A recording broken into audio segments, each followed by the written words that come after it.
Kai, fito. Ka fito. A wani ƙara kulliya.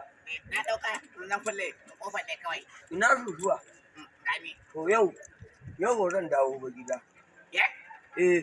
Za mu je wani wurin zikiri ƙarshe ta mu kwana a can.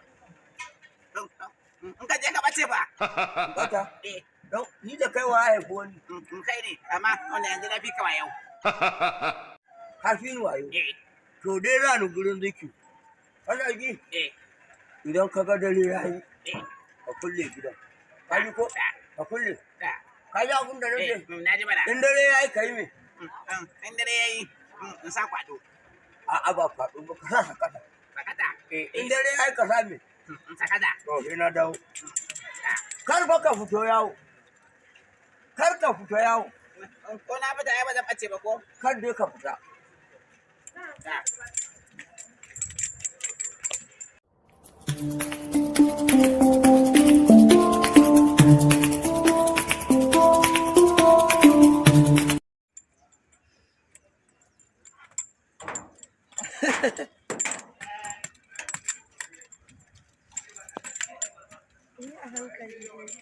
To aike da yake mun bayani. Yanzu da me kike so? Ya za a yi ka zo ka san kwana za ka yi a nan fa ka zo ba kaza ba dan yogurt din nan ba hollandian dan shawarma nan kayan sanyin nan dai da za a sa a ji daɗi ba. Kawai su ne matsalarki? Kawai su ne. Yanzu idan na je na kaka sanyi shi kenan? Shi kenan. Kawai su ne damuwa. Kai ne damuwa. To shi kenan. Kayan sanyi ne da matsalarki. Ni da kaza ba? Har da kaza. Kaza. To alhamdulillah da kaza da kayan sanyi. Su za ka kawo. Ama. Ai dole. A dawo lafiya.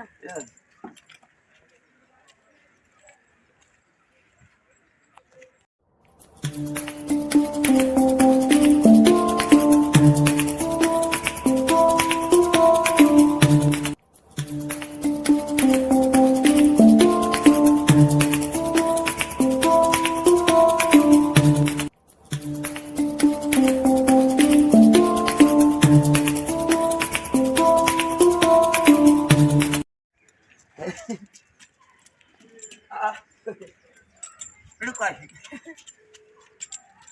Wannan har ta fara bacci ce. Iko Allah.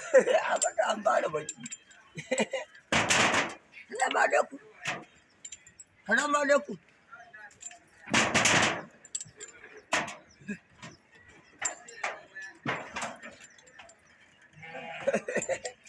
Sai ki je ki hakin fara bacci. Wai kana rufin haka dawo? Ayo kuma abin da nake so in yi sauri na je duk na siyo. Amma aka yi ka dawo da wuri haka. Kuma ai abin da ya kamata tun da kina son abu da wuri. Ka kawo shi da wuri shi ne. Mu shiga cikin. Mu shiga.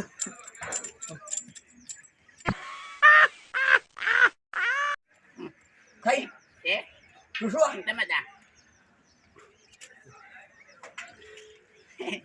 Dama wannan ne zai kawo mana kazan. Kai, zuwa. Kawo. Ka ci uwaka. Me ya kawo nan? Abin da ya kawo ka, shi ya kawo ni.